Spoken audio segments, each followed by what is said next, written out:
Hello, everyone. This is Howard Dare. Thanks for stopping by. So, as many of you may know, last night, February 1st, 2017, UC Berkeley had riots at the Milo Yiannopoulos speaking event. And I wanted to share my views on it and give a little bit of background on the political situation. So check out some of my footage. You've got these rioters, which essentially look like a bunch of college kids covering their faces in masks and shit, just roaming the streets and breaking shit and attacking people, lighting things on fire, shooting at police, what looked like, fireworks and things like that, but who knows? Not exactly a chance that somebody wants to take. And here's the thing. This is what the left looks like when they lose an election, when they don't get their way.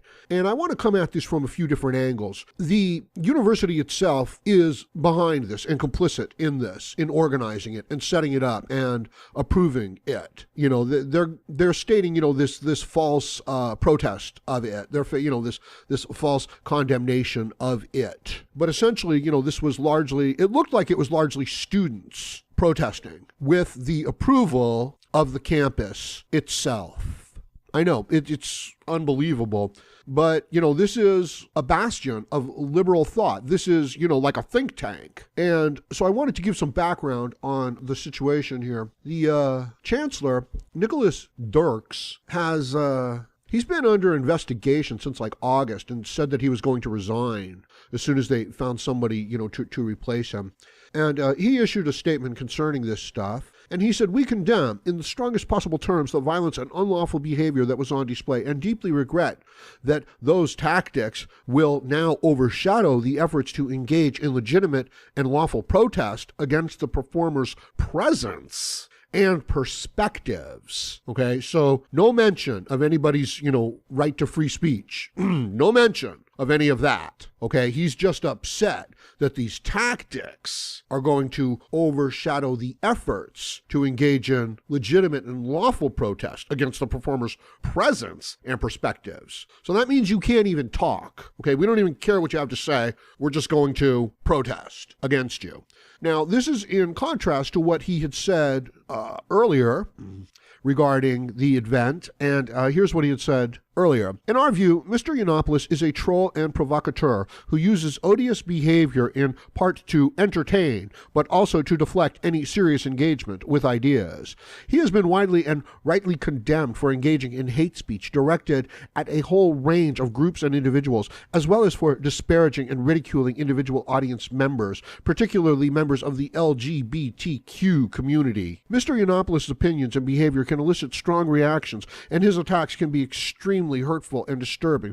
Although we urge anyone who is concerned about being targeted by Mr. Yiannopoulos to consider whether there is any value in attending this event, we stand ready to provide resources and support for our community members who may be adversely affected by his words and actions on the stage. We will provide more details about these resources in a subsequent message." What a bitch, right? This man is complaining about another man's words as if they're hurting him. This is the level of this female attitude of you can't even say something that I disagree with. You can't even make a joke that I may not find amusing without me bringing the full force of my authority to squelch that, in complete defiance of any principles, morals, values, or ethics, just in this false effort to clothe themselves in some sort of respectability, when all they're doing is they're upset that they lost. They're upset that they're not going to get their way. According to Mike Cernovich, the police were told to stand down, and I believe that.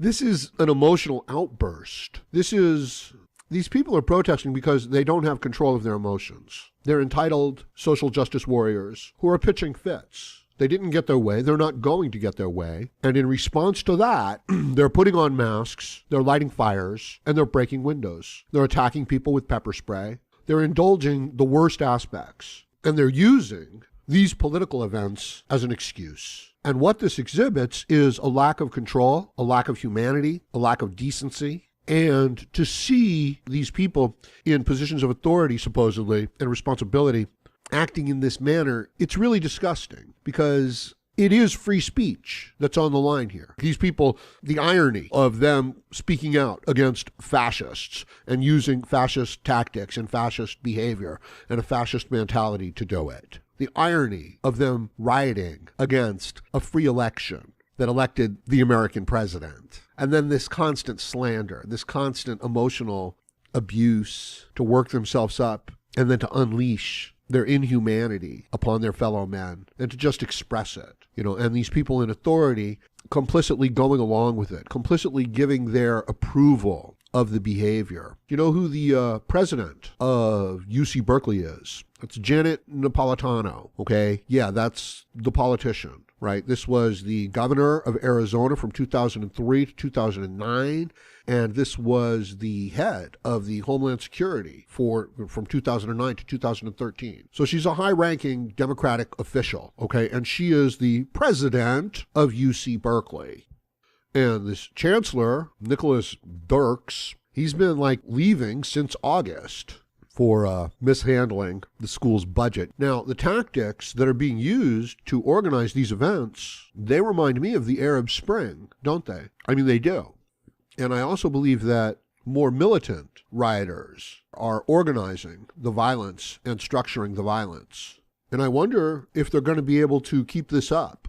And I wonder if they understand what it means. I mean, this is why the left lost the election. This type of behavior, this type of slandering anybody that you don't like what they have to say. So you start calling them a fascist, and then you start using fascist tactics to attack them.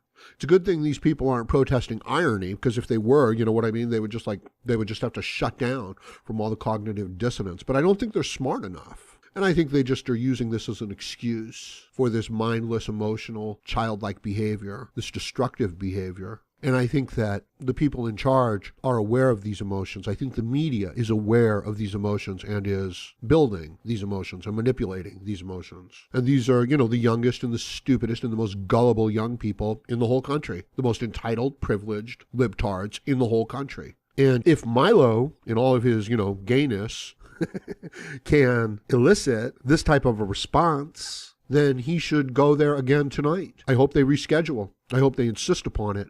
And I hope that these leftist, liberal, democratic thugs, I hope that they try to do this again. I hope they try to do this all the time, because it exposes them for the mindless fascists that they are. Trump is the American president, duly elected, sworn in. It's the law. And when I hear these people in positions of authority, like the chancellor, speaking in this petty, small, unprincipled manner and just cloaking themselves in the illusion of credibility, it makes me sick. And you can even look at a person, you can even look at them and you can see this kind of weak, mealy-mouthed character in their physical stature.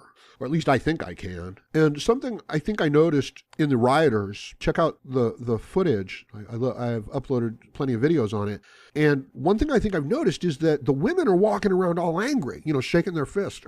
We hate, this, we hate that.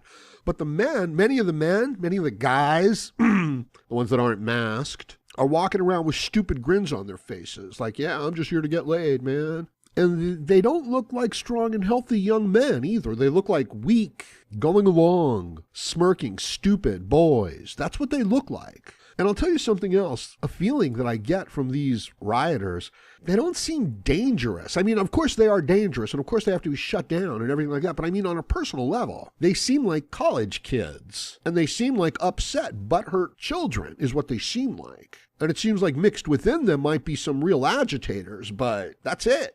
And I think that this behavior perfectly exemplifies the left and how they behave when they don't get their way. See, usually they get their way.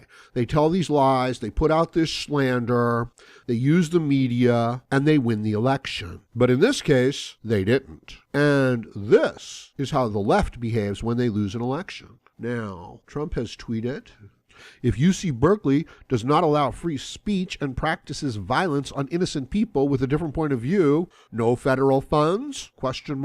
Exactly. And this is the institution doing it or allowing it and encouraging it. And then just having just the smallest bit of plausible deniability. Milo tweeted, UC Berkeley should have all federal funding cut until it can demonstrate its commitment to the First Amendment and guarantee the safety of libertarian and conservative speakers on campus and the safety of their audience. Nothing less will do. I agree. It's a travesty that taxpayer dollars are going to that university to enable these political appointees to then manipulate the minds of the most impressionable, emotional, entitled children of wealthy parents in the country. It's right up there. For their own political gain, for their own political spectacle and display. And it's not even a smart move politically. It's going to it makes the left look like the garbage that they are.